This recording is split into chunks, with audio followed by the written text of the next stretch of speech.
Hurricane Center just issued its latest track on the storm, and so for that, John Guaghn is joining us with more on this. We've been anticipating what this looks like, John.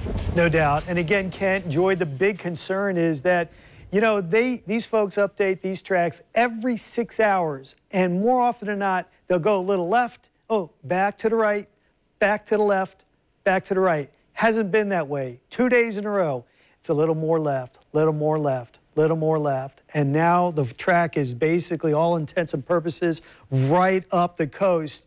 If it took this specific track, the storm would remain over the open waters of the Atlantic and feed off that warm water. And keep in mind, the Gulf Stream's right in through here. That's very warm water. And the eye of the hurricane would be about the size of my fist, and that would go right up the coast, which means on the coastal side, the west, which is typically the weak side of the storm, you would be inside the eye wall, which is where the highest winds are. And again, it can be on both sides of the storm. Right now, these winds are ridiculous.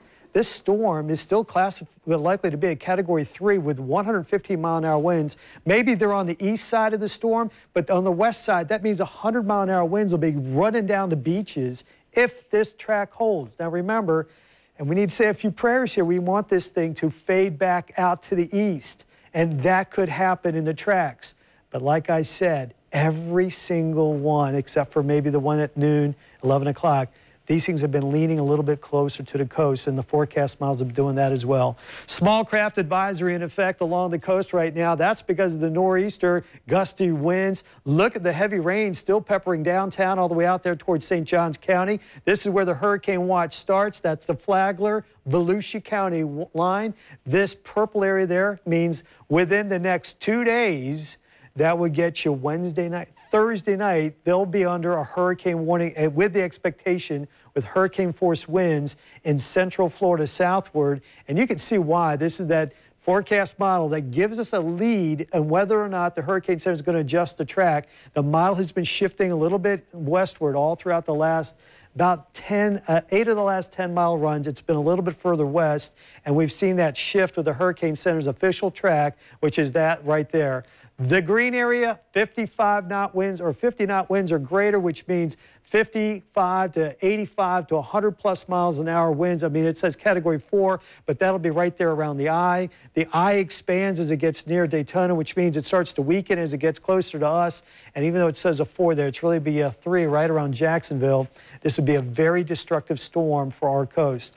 It is real. It is truly get real time. And if that doesn't convince you, this is the forecast model that we'll watch very closely. 6 a.m. Friday, winds will be up around 60 miles an hour in gusts along the coast. That's in the morning.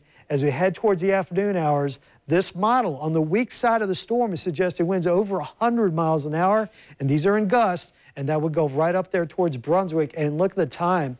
It takes a while. The damage could be very considerable in this particular track along the coast. So it is very much the time to pay attention. There will be the conversation here about evacuations, anything with a beach in the name, Flagler Beach, Jack's Beach, Ponte Vedra Beach. There will be the thought that you will have to evacuate. The inland locations can shelter in place. So let's put it together real quick. It's a major hurricane. It is going to impact Jacksonville. Tomorrow and Thursday are prep days. You're going to hear a lot from news4jax.com. Joy and Kent's got a lot more to say on what you need to start prepping up now. And the preps are just going to get more intense as we head towards Friday, which is our big day to hunker down.